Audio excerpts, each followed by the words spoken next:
Hello friends, how are you? I think you are fine at home. So friends, today we discuss class 10th chapter 2 Nelson Mandela Long Walk to Freedom. Students, we have discussed its summary of this chapter, so you understand almost the chapter, and the chapter is about Nelson Mandela Long Walk to Freedom. So, especially we discuss short answer type questions. Our first question is, where did the ceremonies take place?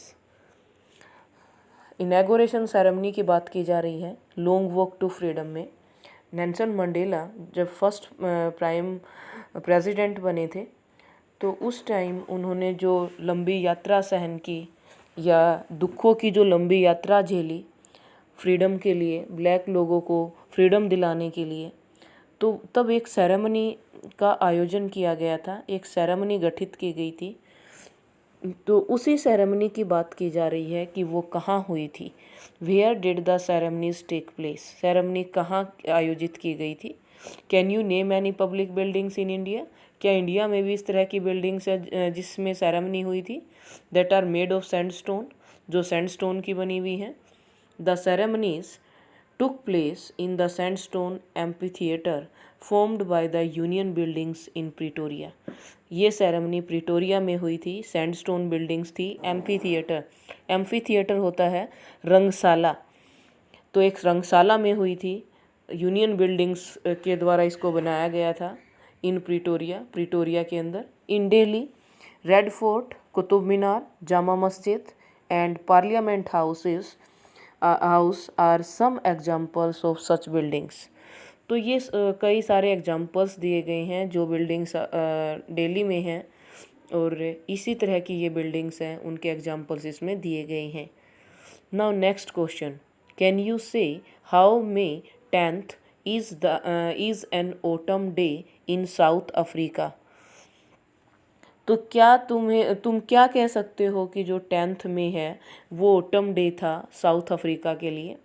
10th में is bright and clear, it was an autumn day. ये autumn day था, bright और clear था। On this day African people achieved liberty after 300 years of white rule. तो white rule किसके लिए use किया गया है? अंग्रेज़ों के लिए यूज़ किया गया है। वहाँ पर वाइट लोगों का शासन था, और लगभग 300 ईयर्स के बाद ये अफ्रीकन पीपल ने ये अचीव किया था, अपनी फ्रीडम को अचीव किया था। और क्या बनाया था? And a non racial government, और एक नॉन रेशियल गवर्नमेंट सेटअप की गई थी in South Africa on this day.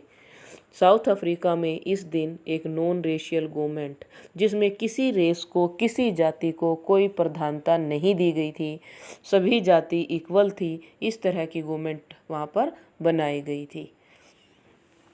Now next question, at the beginning of his speech Mandela mentions N extraordinary human disaster.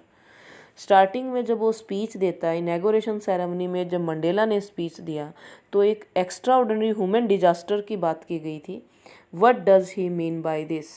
उनका इससे क्या मतलब है? What is the glorious human achievement?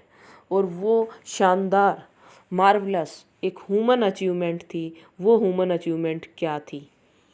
He speaks of at the end, last में, starting में उसने बात की एक्स्ट्रा ऑर्डिनरी ह्यूमन डिजास्टर की, और सेकेंड टाइम लास्ट में उन्होंने बात की, स्पीच के एंड में उन्होंने बात की ह्यूमन अचीवमेंट की, ग्लोरियस ह्यूमन अचीवमेंट की। तो ग्लोरियस ह्यूमन अचीवमेंट यहाँ पे क्या है? ग्लोरियस ह्यूमन अचीवमेंट जो ब्लैक लोग थे, ब्लैक रेसिस जो थी, उनको फ्रीडम दिलाना ही साउथ अफ्रीका के लिए ह्यूमन अचीवमेंट थी। और दूसरी चीज़ क्या थी? बिगनिंग में वो क्या बात करता है? एक्स्ट्रा ऑर्डिनरी ह्यूमन डिजास्टर, क्योंकि ब्लैक लोगों का शोषण बहुत दिनों से हो रहा था। ये क्या था? एक एक्स्ट्रा ऑर्डिनरी ह्यूमन डिजास्टर था, एक संकट था ह्यूमंस के लिए, और वो भी कैसा? असाधारण संकट। It means the policy of apartheid by this, इसका मतलब है रंग भेद की नीति। अपार्थाइड क्या होता है? रंग भेद, जिसमें जातीय भेद हो, जातीय भेद की नीति को इसमें लिया गया है। N extraordinary human disaster means the operation of the blacks. Operation का मतलब ये ऑपरेशन वाला ऑपरेशन नहीं है, ये इसका मीनिंग क्या है? अत्याचार। तो ब्लैक लोगों के ऊपर जो अत्याचार हो रहे थे by the white rulers, white लोगों के द्वारा, उन शासकों के द्वारा, उन अंग्रेजों के द्वारा, the rule of white people lasted for a long time. और वाइट लोगों का ये शासन काफ़ी लंबे समय तक चला। The glorious human achievement. अब बात किसकी की जा रही है? ग्लोरियस ह्यूमन अचीवमेंट की। He speaks of at the end is the establishment of a democratic and non racial government in South Africa. The glorious human achievement. और जो ये शानदार अचीवमेंट थी वहाँ पे उसका मतलब क्या है? एट द एंड कि जो स्थापना की गई एक लोकतांत्रिक की, नॉन रेशियल गवर्नमेंट की साउथ अफ्रीका में, साउथ अफ्रीका के लोगों के लिए, ये उनके लिए एक शानदार उपलब्धि थी। Now next question, what does Mandela thank the international leaders for? He thanks the international leaders for having come to grace the inauguration ceremony of black government. तो मंडेला क्या कहता है? What does Mandela thank the international leaders for? International leaders जो उस inauguration ceremony में आए हुए थे, उन लीडर्स का धन्यवाद कैसे क्यों करता है मंडेला? किस लिए करता है? जो लीडर्स आए हुए थे। He thanks the international leaders for having come to grace the inauguration ceremony of black government. एक ब्लैक लोगों की गवर्नमेंट बनाई गई थी और उन लीडर्स को, जो लीडर्स आए हुए थे इंटरनेशनल लीडर्स, वो उस समारोह की शान को बढ़ाने के लिए आए हुए थे ब्लैक गवर्नमेंट के आयोजन पर। It is a ceremony victory it is a common victory for justice, peace and human dignity. ये एक कॉमन विक्ट्री थी न्याय के लिए, शांति के लिए और मानवीय प्रतिष्ठा के लिए। It is a great achievement. और ये एक बहुत बड़ी अचीवमेंट भी थी फॉर अफ्रीकन पीपल, अफ्रीका के लोगों के लिए, क्योंकि काफ़ी दिन से वो अत्याचार सहते हुए आ रहे थे और आज ये दिन उनके लिए एक ग्लोरियस अचीवमेंट का दिन था। और वो इंटरनेशनल लीडर्स उस इनॉग्रेशन सेरेमनी की शान को, ग्रेस को बढ़ाने के लिए आए हुए थे। Now next question, what ideas does he set out for the future of South Africa? He set some ideas for the future of South Africa. उसने कुछ आइडियाज़ सेट किए, कुछ आइडियल्स बनाए, आदर्श बनाए। क्या आदर्श बनाए? साउथ अफ्रीका के फ्यूचर के लिए। He wanted to liberate the people of his country. वो उस देश के लोगों को स्वतंत्र करना चाहता था from the bondage of deprivation. Deprivation क्या होता है? डिप्राइवेशन होता है अधिकारों से किसी को वंचित करना, उसको क्या बोलेंगे? डिप्राइवेशन। सफरिंग जेंडर और लिंग भेद, फिर आता स्लेवरी, दास्ता, पॉवर्टी, गरीबी एंड अदर डिस्क्रिमिनेशन। और दूसरी तरह के जो भेदभाव थे उनसे उनको लिबरेट कराना, स्वतंत्रता दिलाना, इन सभी बंधनों से छुटकारा दिलाना, ये ही उनके क्या थे? फ्यूचर के आइडियल्स थे। Now next question, what do the military journals do? Military journals, जो जर्नल यहाँ पे एक रैंक के लिए यूज़ किया गया है, जैसे आर्मी वगैरह में जो भी होता है उसके जर्नल्स, वहाँ मिलिट्री जर्नल्स की ही बात यहाँ पे की जा रही है। What do the military journals do? Military journals ने क्या किया? How has their attitude changed and why? किस तरह से उनका जो दृष्टिकोण था वो चेंज हो गया और क्यों हुआ? पहले उनका दृष्टिकोण कैसा था और अब बाद में उनका दृष्टिकोण कैसा हो गया? जो मिलिट्री जर्नल्स थे वाइट रूल के दौरान किसी को कोई प्रेफरेंस, कोई रिस्पेक्ट नहीं देते थे। सैल्यूट करने की तो बात दूर की थी, वो किसी को किसी तरह का कोई रिस्पेक्ट नहीं देते थे। लेकिन जब ब्लैक गवर्नमेंट बनाई गई, नॉन रेशियल गवर्नमेंट बनाई गई, ब्लैक लोगों को स्वतंत्रता दी जाने लगी, तब मिलिट्री जर्नल्स ने क्या किया? एट द सेरेमनी, उस समारोह में द मिलिट्री जर्नल्स आए एंड सैल्यूटेड नेल्सन मंडेला, और नेल्सन मंडेला को सलामी दी। Their behaviour towards black had changed, उनका जो ब्लैक के प्रति जो बिहेवियर था वो टोटली चेंज हो गया था। इन अर्लियर टाइम्स, और पुराने टाइम्स में, दे अरेस्टेड मंडेला, उन्होंने मंडेला को भी अरेस्ट किया। इंस्टीड ऑफ सल्यूटिंग हिम, उसको सल्यूट करने की बजाय उन्होंने मंडेला को अरेस्ट किया था। कब? जब पुराने टाइम्स की बात थी, जब साउथ अफ्रीका के लोगों पर वाइट लोगों का शासन था, तो उन्होंने मंडेला को अरेस्ट किया था। और जब मंडेला फर्स्ट प्रेसिडेंट बने साउथ अफ्रीका के ब्लैक लोगों के लिए, तो उन्होंने क्या किया? मंडेला को सैल्यूट भी किया और उनको डिग्निटी और जो प्रतिष्ठा उनको उन्होंने दी, और उनका जो एटीट्यूड था ब्लैक लोगों के प्रति वो टोटली चेंज हो गया। Now next question, why were 2 national anthems संग, 2 नेशनल एंथम्स गाए गए उस सेरेमनी में, क्यों गाए गए? द 2 नेशनल एंथम्स वर संग ऑन द ओकेजन ऑफ इनैगोरेशन, इनैगोरेशन के दौरान 2 नेशनल एंथम्स गाए गए। Because 1 national anthems for white, एक वाइट लोगों के लिए था, एंड अदर फॉर ब्लैक, और दूसरा ब्लैक लोगों के लिए था। These were sung for giving respect to the feelings of white and black, ये सभी इसीलिए गाए गए ब्लैक और वाइट लोगों की फीलिंग्स को सम्मान देने के लिए, कि दोनों में किसी तरह का कोई भेदभाव ना हो, तो इस उनकी फीलिंग्स को रिस्पेक्ट देने के लिए दोनों नेशनल एंथम्स गाए गए। नाउ नेक्स्ट क्वेश्चन आता है friends, how does Mandela describe the system of government in his country, Mandela ने अपनी कंट्री के अंदर गवर्नमेंट के सिस्टम को कैसे डिस्क्राइब किया है? इसमें 2 चीज़ें दी गई हैं। इन द फर्स्ट डिकेड, जब उनका पहला डिकेड क्या होता है?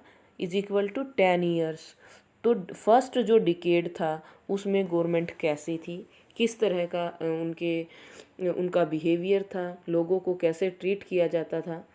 And in the final decade of the 20th century के फाइनल डिकेड में और फर्स्ट डिकेड में।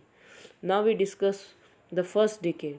इन the first decade of the 20th century, people had created a difference between the black and the white, लोगों के अंदर एक difference create हो गया था, the black and the white, white और ब्लैक लोगों के बीच में एक डिफरेंस बन गया था। They erected a system of racial domination, उन्होंने रेशियल डोमिनेशन को क्रिएट किया था, एक ऐसा सिस्टम बनाया था जिसमें जातिवाद को प्रधानता दी गई थी, जातीय भेदभाव किया गया था against the dark skinned people, जो ब्लैक लोग थे, डार्क स्किन वाले लोग थे, उनके अगेंस्ट एक नीति बनाई गई थी, एक अलग से गवर्नमेंट बनाई गई थी। The political system of south Africa totally based on apartheid, और जो पॉलिटिकल सिस्टम था, राजनीतिक जो सिस्टम था साउथ अफ्रीका का, वो टोटली बेस्ड था रंग भेद पे ही, रंग के ऊपर भेदभाव था, ब्लैक और वाइट लोगों के बीच में भेदभाव था। It was the period of racial discrimination, और ये कैसा पीरियड था फर्स्ट डिकेड में? रेशियल डिस्क्रिमिनेशन का, जातीय भेदभाव का पीरियड था। इन द लास्ट डिकेड, और लास्ट डिकेड में there was a remarkable change, एक रिमार्केबल चेंज आया, एक बहुत ही ज़्यादा चेंज आया।